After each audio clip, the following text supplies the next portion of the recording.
Hello दोस्तों, आपका फिर से स्वागत है अपने चैनल स्टडीज ड्यूटी में।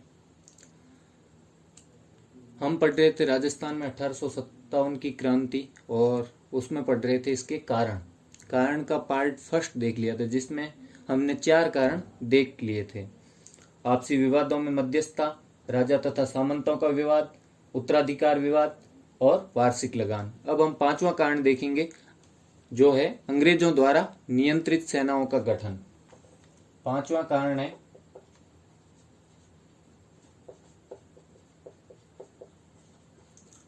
अंग्रेजों द्वारा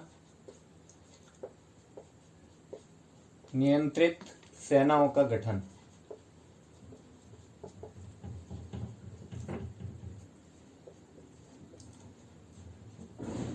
अब जो 1818 की संधियां हुई थी उसके अंतर्गत मतलब ये चीज तय हो गई थी या निश्चित कर लिया गया था कि आवश्यकता पड़ने पर सैनिक सहायता दी जाएगी राजा को अंग्रेजों द्वारा।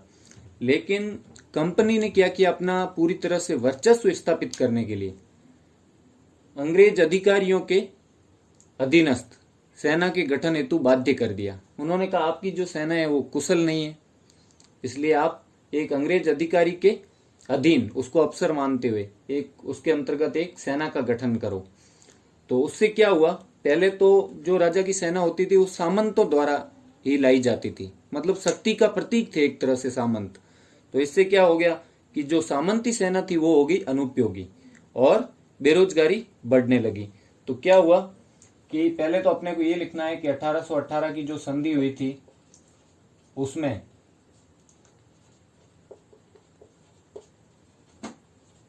सैनिक सहायता देना निश्चित किया गया था।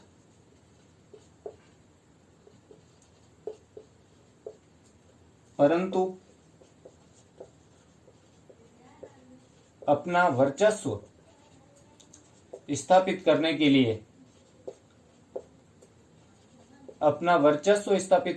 लिए अंग्रेज अधिकारी के अंतर्गत, किसके अधीन, अंग्रेज अधिकारी के अधीन, अंग्रेज अधिकारी के अधीन एक सेना रखने हेतु बाध्य कर दिया। एक सेना रखने हेतु बाध्य किया गया। अब इसके एग्जाम्पल अपन देख सकते हैं कि जैसे कोटा कंटिंजेंट थी और जोधपुर लीजियन थी, मेवाड़ भील कौर थी। इनके मैंने स्थापना वर्ष भी बताए थे। और हाँ, एक पिछले वीडियो में एक थोड़ी सी गलती होगी, सॉरी, कि मैंने बताया था कि जो मेर रेजिमेंट थी, एग्जाम्पल जैसे अपन देख लेते हैं, मेर रेजिमेंट या मेर बटालियन,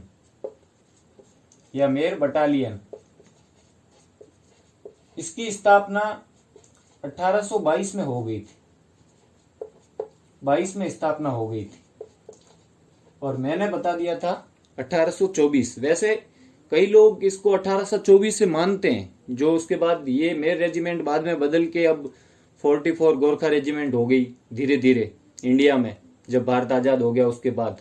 तो वो इसकी मतलब जो शुरुआत देखते हैं वो 1824 से ट्रेस करते हैं कि हाँ 1824 से इसकी लगभग शुरुआत हुई, क्योंकि 1822 में इसको एक अस्थायी सी बटालियन के रूप में रखा गया कि जरूरत पड़ने पर काम आती थी और शुरुआत कर दी थी। लेकिन जो इसको औपचारिकता दी गई, वास्तव में इसको मान्यता दी गई वो 1824 में। लेकिन स्थापना वर्ष पूछ ले और ऑप्शन में 1822 हो तो 1822 लिखना है, अगर ये नहीं हो तो 1824 लिखना है। तो एग्जाम्पल में मेर रेजिमेंट दे सकते हैं, और लेकिन इससे अच्छे एग्जाम्पल यहाँ पे ये होंगे, कोटा कंटिंजेंट, जोधपुर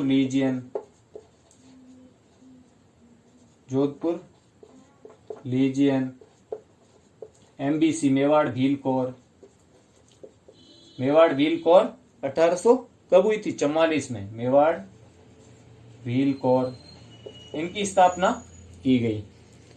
तो और इन्होंने क्या किया कि मेर रेजिमेंट का उदाहरण हम किसके अंतर्गत दे सकते हैं, ये लिख के हम उदाहरण ये लिखेंगे और मेर रेजिमेंट जो रेजिमेंट है इस उदाहरण को बचा के रखेंगे किसके लिए, कि उन्होंने जो सेनाएं बनाई उनमें ऐसी सेनाएं भी बनाई जो आदिवासी और लड़ाकू जातियों को भर्ती किया और उन्हें अपना स्वामी भक्त बनाया। तो दूसरा कारण था कि भाई, यहां ऊपर लिख देता हूं मैं हटा के,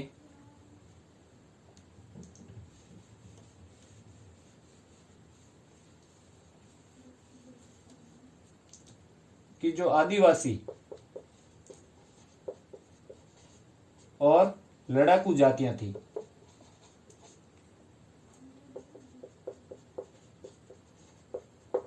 उनको भर्ती किया, उनको भर्ती करके क्या बनाया, स्वामी भक्त बना दिया।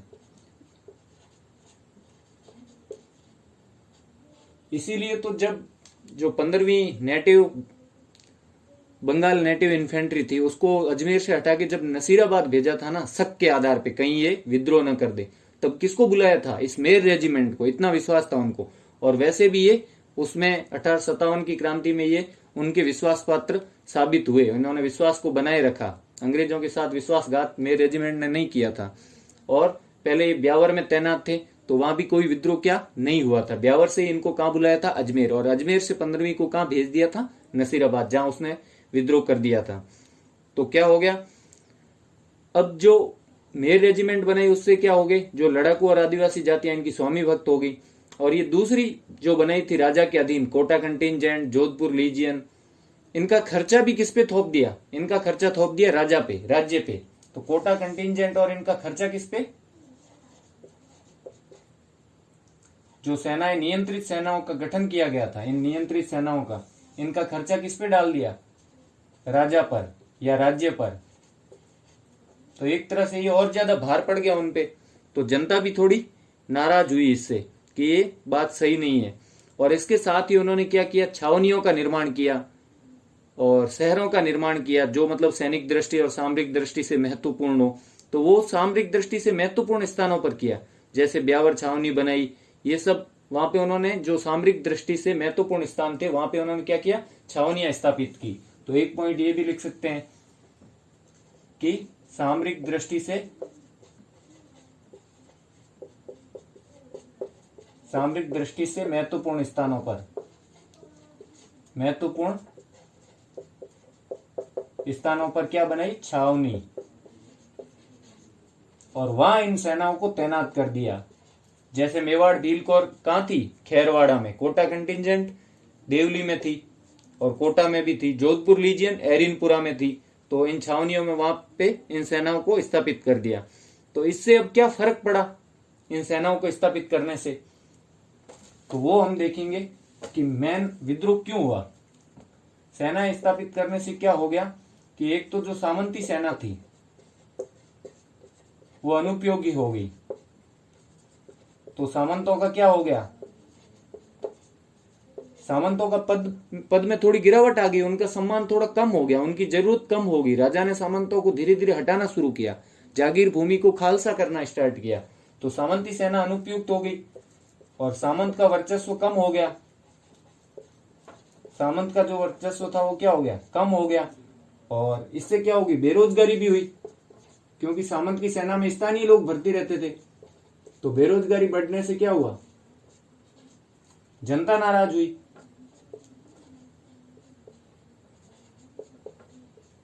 बेरोजगारी बढ़ने से क्या हुआ, जनता नाराज हुई। तो ये अपना पॉइंट है, अंग्रेजों द्वारा नियंत्रित सेनाओं का गठन। अब इससे अगला पॉइंट है छठा,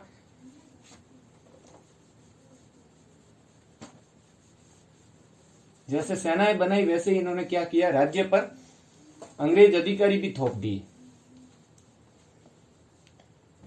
कंपनी सरकार के अधिकारियों की नियुक्ति, या लिख सकते हैं कंपनी सरकार के अधिकारी, कंपनी सरकार के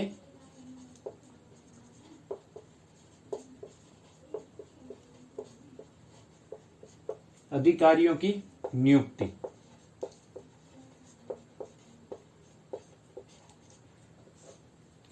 अब इस चैप्टर के स्टार्ट में ही बताया था कि 1832 में एजीजी पद सृजित किया गया।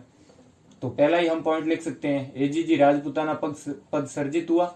और ये एजीजी क्या था, इस एजीजी की जो मतलब एक तरह से जो इसका स्तर था किस स्तर पे ये कार्य करता था, कितना इसका ऊंचा पद था, तो उस हिसाब से देख सकते हैं कि ये जोधपुर और जयपुर के राजाओं से भी इसकी ज्यादा चलती थी, उनसे भी इसको ऊपर रखा गया।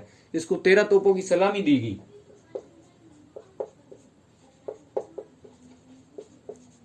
अब सलामी में कई बार कंफ्यूज हो जाते हैं, अलग अलग तोपों की सलामी लिखी आती है। तो एक तो क्या होती थी, स्थानीय सलामी होती थी, और एक जो मतलब देश के स्तर पे होती थी, जैसे ब्रिटिश राष्ट्र बना रखा था उन्होंने, उस स्तर पे होती थी। तो स्थानीय स्तर पे लोगों की ज्यादा होती थी, जैसे भरतपुर का राजा है, मानो उसकी स्थानीय स्तर पे 17 है, तो हो सकता है अंग्रेजों के वहां जो राष्ट्रीय स्तर पे उसकी क्या हो, 15 ही हो। तो यहाँ पे इसकी जो है, ये तो पूरे मतलब ब्रिटिश जो उन्होंने पूरा जो ब्रिटिश के अंडर में राज्य था, पूरा स्टेट एक तरह से देश बना रखा था उन्होंने अपना, उसमें इसकी 13 तोपों की सलामी थी। जोधपुर एंड जयपुर के राजाओं से भी इसका स्थान ऊपर था, जयपुर के राजाओं से भी ऊपर। और ये एक तरह से पूरी मतलब जो राजस्थान था राजपूताना, उसके राजाओं पर ये एक तरह से अधिकारी था, या इस राज्य पर यह पूरी तरह से राज्य इसके अधीन था, राजपूताना। और एजीजी के अधीन क्या बनाए गए, हमने पहले नाम देखे थे ट्रिक्स में कि एजीजी के अधीन पीए बनाए गए, उसके बाद इनके पीए और राजा के बीच में भी वकील रखे गए। तो ऐसी मतलब अंग्रेजों ने अपने अधिकारियों की नियुक्ति करके राज्य को पूरा अपना कब्जे में कर लिया। अब इनकी नियुक्ति तक तो ठीक था, पीए की नियुक्ति प्रत्येक रियासत में,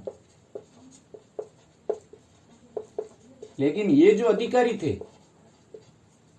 ये राजा से भी ज्यादा अपनी चलाने लग गए और आंतरिक मामलों में हस्तक्षेप करने लग गए। पहली बात ये थी, इससे राजा नाराज हुए, सामंत नाराज हुए आंतरिक मामलों में, जबकि पहले ये बात हुई थी कि आंतरिक मामलों में कोई हस्तक्षेप नहीं किया जाएगा। 1818 की संधियों में ये बात हो रखी थी। तो ये आंतरिक मामलों में हस्तक्षेप करने लगे, राजा के विरुद्ध षड्यंत्र रचने लगे या गुटबंदी करने लगे, उसमें ये शामिल होने लगे। राजा के विरुद्ध गुटबंदी या षड्यंत्र में शामिल होने लगे। तो इस वजह से क्या हो गया, राजा उनसे नाराज हो गए। और जनता भी थी ना, वो इन पूरी तरह से कि यहाँ तो अपने यहाँ तो एक तरह से ब्रिटिश ही सर्वोपरि हो गए। वो खुद देखने लग गए कि राजा की तो यहाँ चलती नहीं है, ब्रिटिश अपना मतलब जनता के प्रति मनमाना व्यवहार करते थे। जो यहाँ बहुत सारे अंग्रेज अधिकारी आ चुके थे, वो जनता के साथ मतलब बुरी तरह से व्यवहार करते थे, तो भी जनता कुछ नहीं कर पाती थी, और एक तरह से ब्रिटिश सर्वोपरिता से जनता नफरत करने लग गई। तो ये था अपना छठा कारण। तो ये हो गया अपना छठा कारण। अब 7वां कारण जो है वो है साम्राज्यवादी आर्थिक शोषण। अब तक जो कारण थे वो ज्यादातर राजनीतिक थे, बीच में एक वार्षिक लगान आया था, ये अपन आर्थिक मान सकते हैं।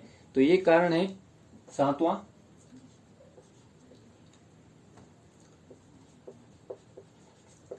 साम्राज्यवादी आर्थिक शोषण।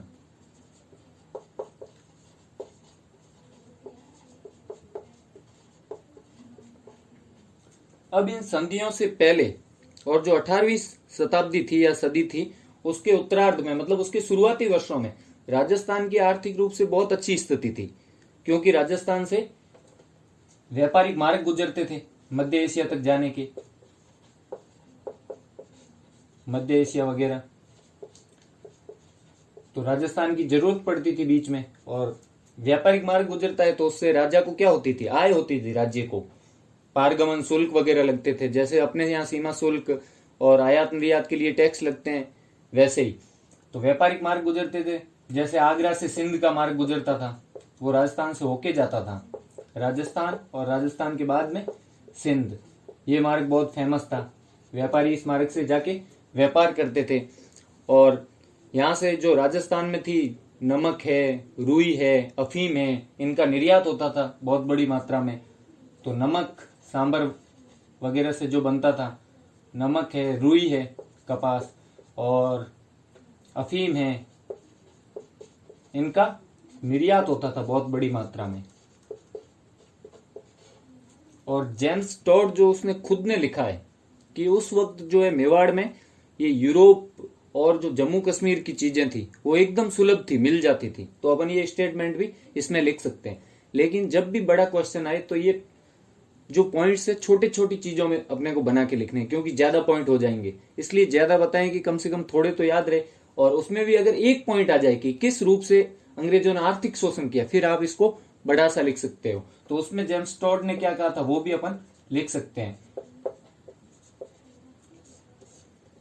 कि जो यूरोप और जम्मू कश्मीर तक की चीजें थी, यूरोप एंड जे एंड के की वस्तुएं मेवाड़ में सुलभ थी, क्योंकि मेवाड़ का फर्स्ट पीए कौन था? James Tod. तो यूरोप एवं जम्मू कश्मीर की वस्तुएं मेवाड़ में सुलभ थी। इसका मतलब क्या है? व्यापारिक रूप से राजस्थान बहुत अच्छी स्थिति में था।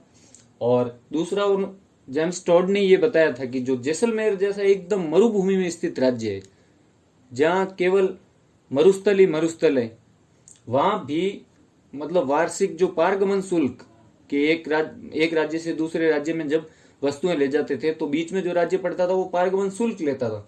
तो उस शुल्क से 3 लाख रुपए वार्षिक प्राप्त होते थे।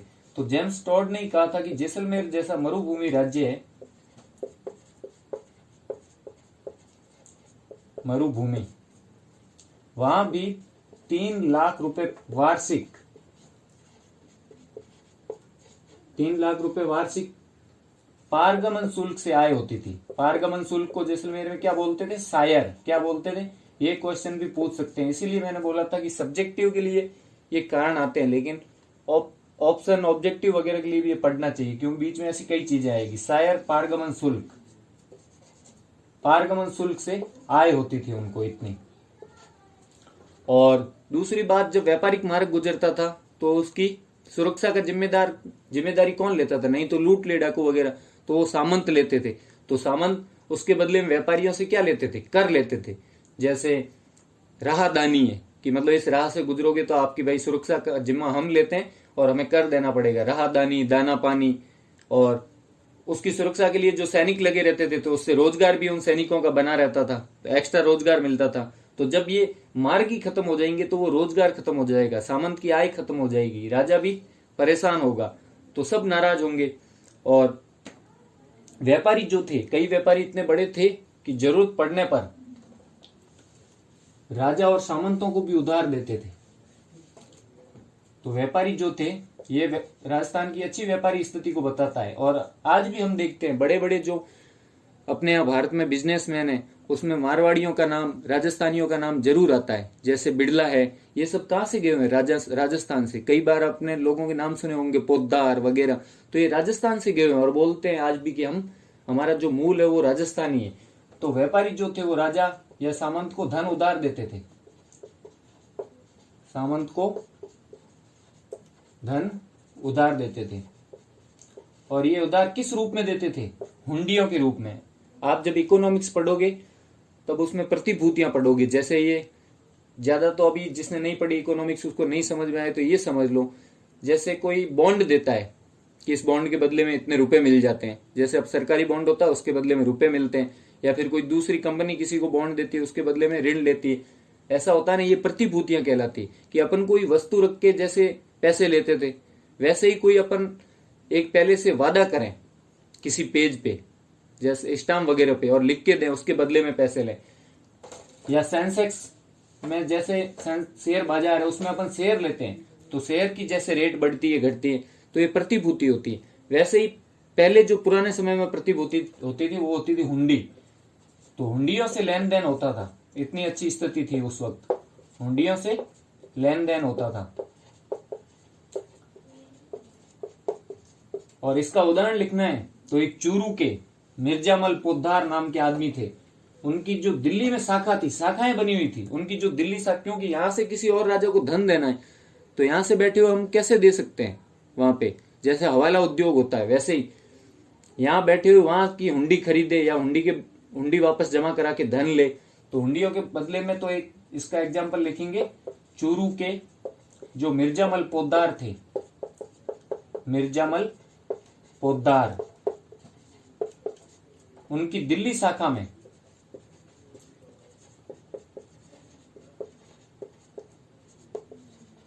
5,000 हुंडियों का लेन देन होता था। 5,000 हुंडियों का लेन देन होता था एक वर्ष में।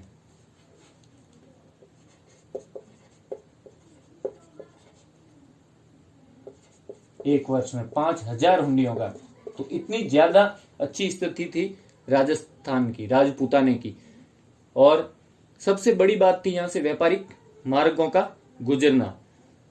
और जब फिर क्या फर्क पड़ा? फर्क ये पड़ा कि जब 1818 की संधियां कर ली तो अंग्रेजों की जो आर्थिक नीति थी उसने राजस्थान की जो ये आर्थिक और व्यापारिक स्थिति थी इसको पूरी तरह से इसका सर्वनाश कर दिया। और जितना भी व्यापार था ये कोशिश की अंग्रेजों ने, इस दिशा में कोशिश की कि भाई जितना भी व्यापार हो अंग्रेजी क्षेत्र की जो मार्ग है, जो क्षेत्र हमारे पूरी तरह से अधीन है, बंगाल है, बॉम्बे है, उसमें से जो मार्ग गुजरते हैं उनके उन मार्गों से ज्यादा व्यापार हो राजस्थान की बजाय। तो उन्होंने क्या किया, राजस्थान से आने वाले जो माल थे या राजस्थान के मार्ग से होने वाले भी, मार्ग से होकर आने वाले माल थे, उन पर भी क्या कर दिया, टैक्स बढ़ा दिया ज्यादा से ज्यादा।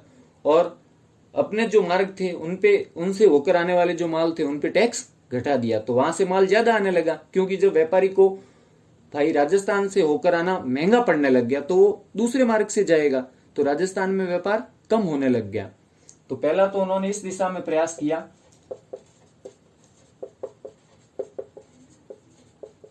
किसने? कंपनी ने,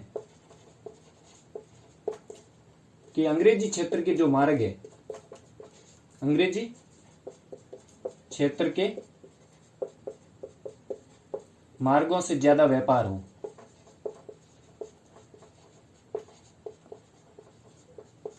और दूसरी बात,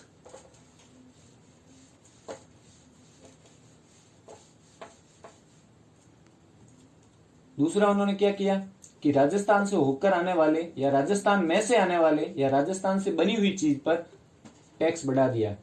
राजस्थान मार्गों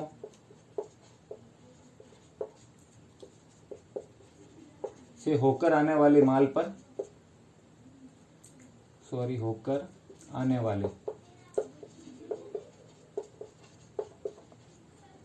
माल पर कर बढ़ा दिया। इसलिए वो वस्तुएं क्या पड़ने लगी, महंगी पड़ने लगी, व्यापारी को वो वस्तुएं महंगी पड़ने लगी। तो ये मार्ग क्या हो गए, नष्ट हो गए स्वतः ही। धीरे धीरे इन मार्गों से व्यापार होना बंद हो गया और वो व्यापार कहां पे शिफ्ट हो गया, अंग्रेजी मार्गों पर। तो पहला काम तो अंग्रेजों ने ये किया सबसे पहले। और फिर उन्होंने ऐसे दूसरी बात ये की कि उन्होंने बंबई जैसे शहरों का विकास किया। बंबई जैसे शहरों का विकास, जिससे क्या है कि समुद्र तक जाने के लिए राजस्थान से होके जाना फिर नहीं पड़ता था। समुद्र तक जाने के लिए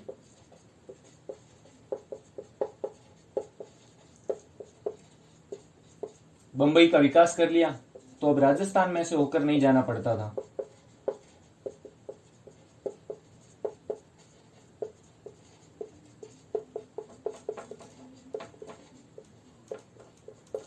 पहले तो उन्होंने वो मार्ग से आने वाले माल पर कर बढ़ा दिया, जिससे व्यापारियों को क्या है, उन मार्गों से आना महंगा पड़ने लगा। तो वो उन्होंने मार्ग बदल लिए, जिससे ये मार्ग स्वतः ही नष्ट हो गए और इन मार्गों पर स्थित नगरों की स्थिति भी कमजोर होगी। दूसरा, बंबई जैसे शहरों का विकास कर लिया समुद्र तट तक जाने के लिए, तो राजस्थान में से होकर आने वाले सारे व्यापारी बंबई से आने लगे। और सैनिक, तीसरा है कि सैनिक जो दृष्टि से कुछ नगरों का निर्माण किया, सैनिक उद्देश्यों से, सैनिक उद्देश्यों से कुछ नगरों का निर्माण किया, कुछ मार्गों और नगरों दोनों का। मार्गों का जैसे अपने भी देख लो, आजकल जैसे सैनिक दृष्टि के लिए कुछ हाईवेज का निर्माण किया जाता है, तो कुछ मार्गों का निर्माण किया, तो उस पे स्वतः ही कुछ नगर बस गए। और राजस्थान के जो नगर उन मार्गों पर नहीं थे, उनकी व्यापारिक स्थिति धीरे धीरे कमजोर होने लगी। निर्माण किया तो जो राजस्थान के नगर इन मार्गों पर नहीं थे, इन मार्गों पर नहीं थे, उनकी व्यापारिक स्थिति कमजोर पड़ने लगी। उनकी व्यापारिक स्थिति कमजोर हो गई। जैसे पाली है, नागौर है, कोई उदाहरण दे दो कोई भी। नागौर, पाली, जैसलमेर। नहीं तो सिंध जाने के लिए जैसलमेर की जरूरत पड़ती तो जैसलमेर को तो बहुत सारी आय उससे मिल जाती। नहीं तो बेचारे मरुभूमि में जो उनको आय किससे हो, आखिर खेती भी नहीं होती थी तो कर मिलते नहीं थे। नागौर, पाली, जैसलमेर, मालपुरा, तो इनकी स्थिति कमजोर पड़ने लग गई। और एक उदाहरण साथ में हम ये भी लिख सकते हैं कि जो 1818 की संधियां हुई उसके नजदीकी सन कौन सा था, तो 1820। ये 1818 की संधियों के दौरान ही था 1820, क्योंकि संधियां सब 1818 में नहीं हुई थी, उनको ज्यादातर 1818 में हुई थी, इसलिए उन संधियों को 1818 की संधियां कहते हैं। अब जैसे सिरोही में सबसे लास्ट में हुई 1823 में, करौली में सबसे पहले हुई, तो 1820 में जो जयपुर राज्य है उसकी सीमा शुल्क से आय कितनी थी, आइडिया लगाओ आप। सीमा शुल्क से होने वाली आय 5.5 लाख। अब यही आय आप देखो कि जो 1850 आते आते यही आय कितनी होगी, 1.5 लाख वार्षिक होकर रहेगी, 1.5 लाख वार्षिक।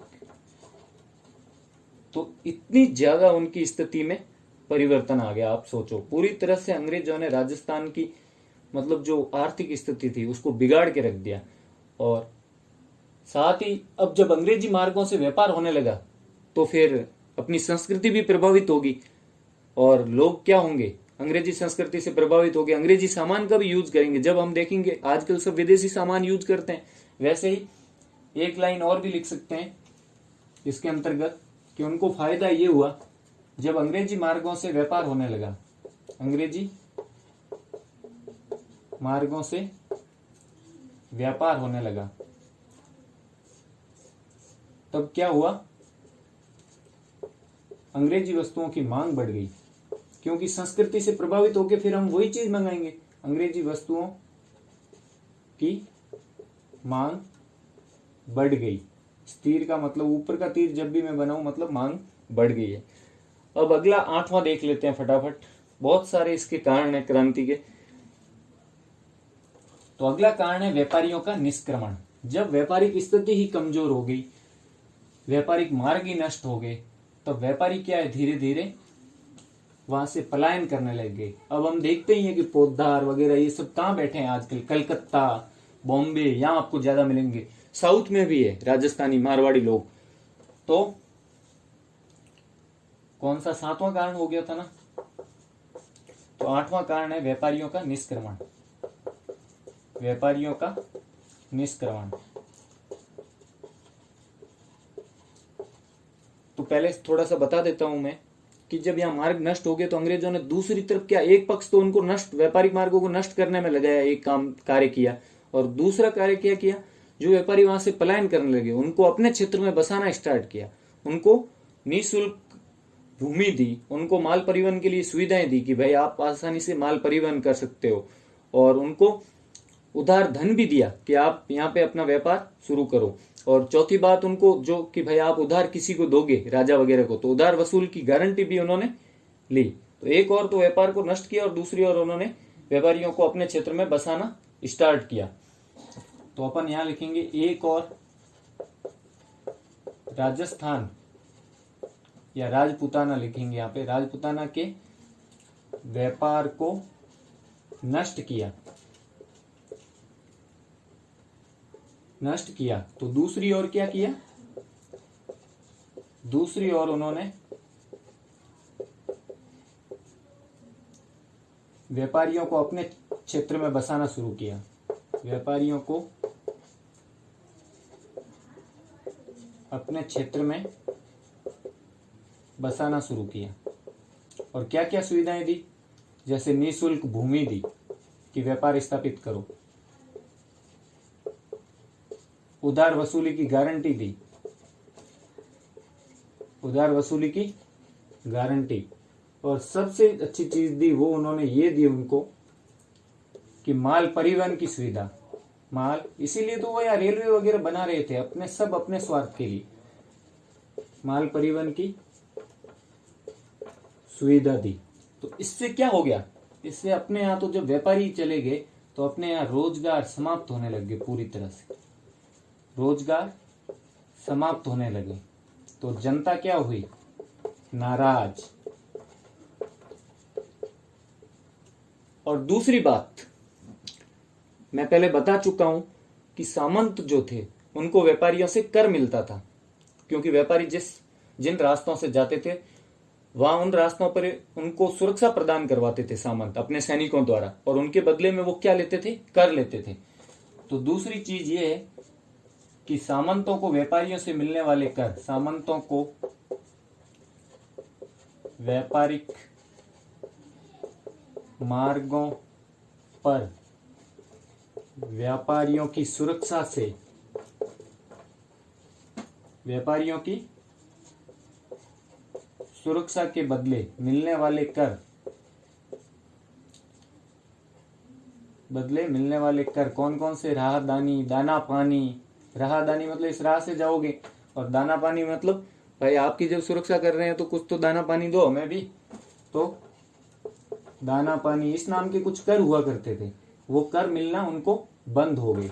ये कर मिलना क्या हो गए, बंद। तो इससे सामंतों में क्या आ गई, नाराजगी। तो मैं ऊपर वाला थोड़ा सा मुझे मिटाना पड़ेगा।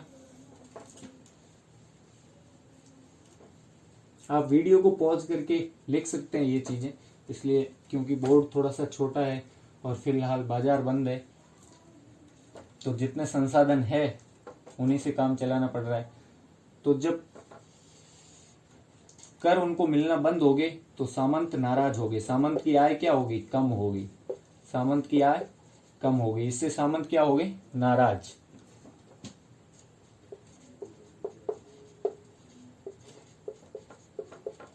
और साथ ही जो सैनिक, भाई इनकी सुरक्षा कौन करेंगे, सैनिक ही करेंगे।